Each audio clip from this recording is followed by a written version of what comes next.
ito ay rated SPG, striktong patnubay at gabay ng magulang ang kailangan. Sa hindi sinasadyang pagkakataon nga ay merong mangyayari kay Santino at Erica. Hindi na nila alintana ang gulo ng kani-kanilang pamilya at nagpadala na lang sila sa mga bugso ng kanilang mga damdamin. Ngunit kung ang inaakala ng lahat na magpinsan si Erica at Santino ay nagkakamali kayo dahil may mga sekreto pang hindi nabubunyag sa pamilya Guerrero.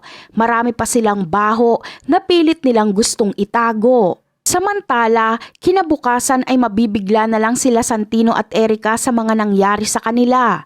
Ngunit hindi na nila yun iisipin dahil agad na silang aalis sa motel na tinulugan nila dahil na-trace na sila ng mga tauhan ni Roberto at siguradong pag maabutan sila doon ay papaslangin si Santino na ayaw mangyari ni Erica. Wala nang maisip na puntahan si Santino kundi umuwi na lang sa kanilang bahay sa San Dimas kasama si Erica. Doon balak magtago ni Santino at Erica, ngunit hindi papayag si Rigor dahil mas gugustuhin ni Rigor na isauli si Erica sa mga Guerrero at harapin ni Santino ang isasampang kaso sa kanya.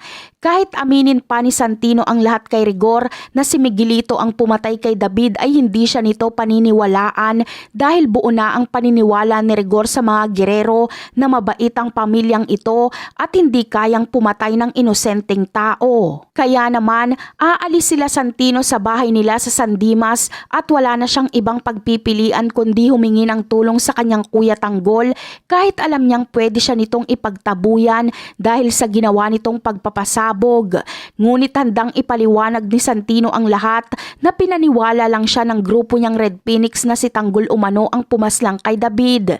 Ginamit itong dahilan ni Lucio para sundin ni Santino ang ipag-uutos na mga Guerrero na patayin si Tanggol. Bagamat hindi agad dito maniniwala si Tanggol, ngunit sasang-ayunan ito ni Erica na siyang anak ni Roberto. Kaya wala nang dahilan pa si Tanggol para hindi paniwalaan si Santino dahil anak na mismo ni Roberto ang nagpatunay nito. Kaya isasama ni Tanggol sila Santino sa kanilang hideout para protektahan ang mga ito. At yan ang aabangan natin. Bye!